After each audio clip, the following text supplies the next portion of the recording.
This free step-by-step video comes to you directly from Haynes, creators of the world's best repair manuals.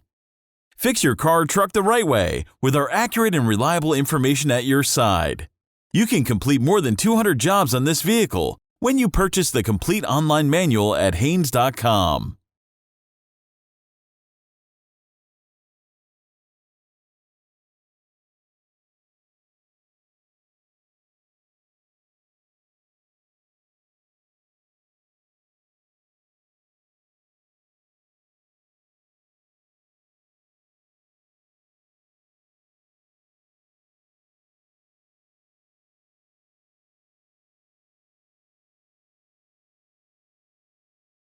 Pull the hood release lever near the driver's side kick panel.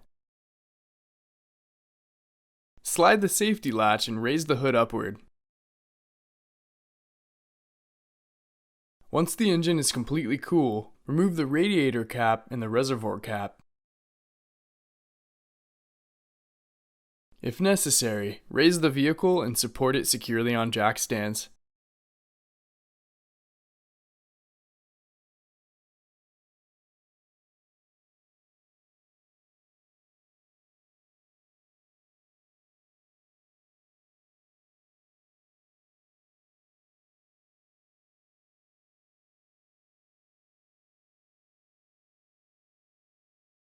Place a drain pan under the radiator drain plug.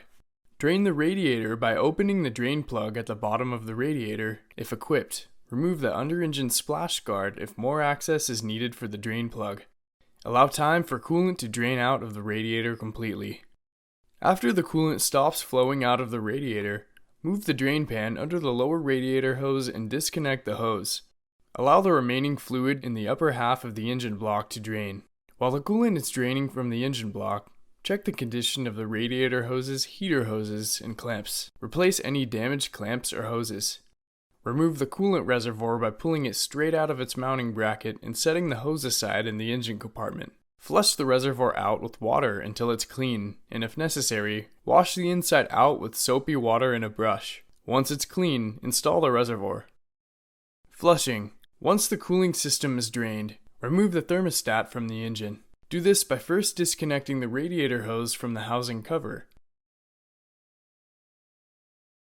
Then remove the cover mounting bolts.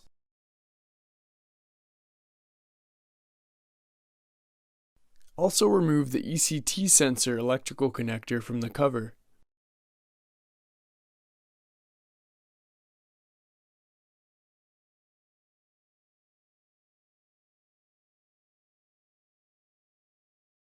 Remove the thermostat, taking note of how it is installed.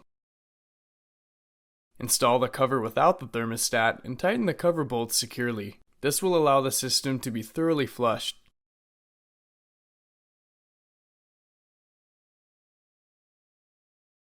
Reconnect the radiator hose and clamp to the housing cover. Reconnect the lower radiator hose to the radiator and secure the hose clamp. Tighten the radiator drain plug.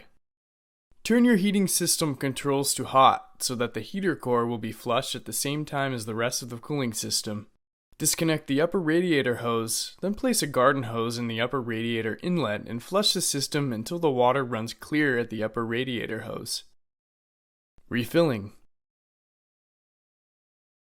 Connect the upper radiator hose and secure the hose clamp. Lower the vehicle.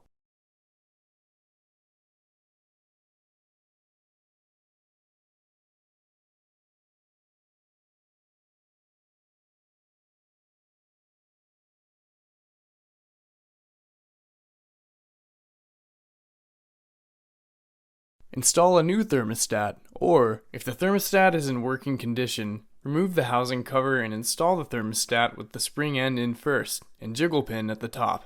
It is a good idea to also replace the gasket on the thermostat with a new one. Make sure there are no signs of old gasket material and that the thermostat mating surfaces are clean and free of debris. Install the housing cover.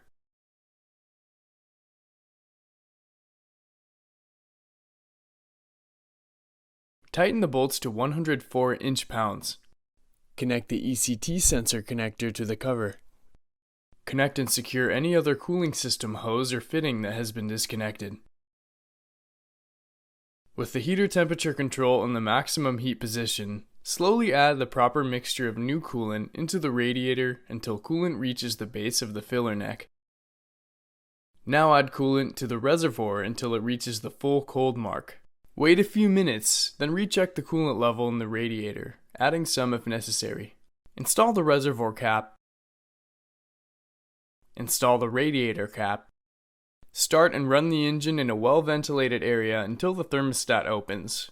Coolant will begin flowing through the radiator and the upper radiator hose will become hot. Turn the engine off and let it cool. Remove the radiator cap and squeeze the upper radiator hose to expel any air in the cooling system. Then add more coolant mixture as necessary. Install the radiator cap. Keep a close watch on the coolant level in the various cooling system hoses during the first few miles of driving, and add more coolant mixture as necessary to keep the coolant at the proper level.